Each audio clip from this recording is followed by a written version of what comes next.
Hey everyone, welcome back. In this tutorial, I'm going to show you how to, create a brand new Hotmail account step by step in 2026.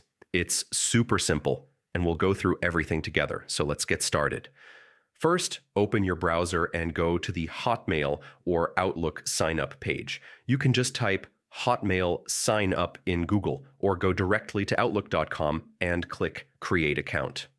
Next, pick your new email address. Type in the username you want, and then select either at hotmail.com or at outlook.com. Yeah, just make sure it's something easy to remember. Now create a strong password for your account. Include letters, numbers, and special characters if you like. Make it something secure, but that you can actually remember.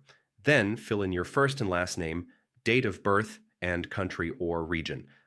This info helps with account recovery and security later on.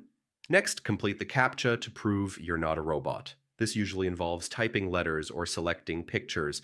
Just follow the instructions on the screen. And finally, click Next or Create Account, and your new Hotmail account is ready to go. You can now sign in, send emails, and explore all the features.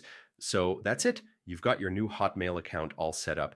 Don't forget to like the video if it helped you, and subscribe for more easy tutorials. Thanks for watching, or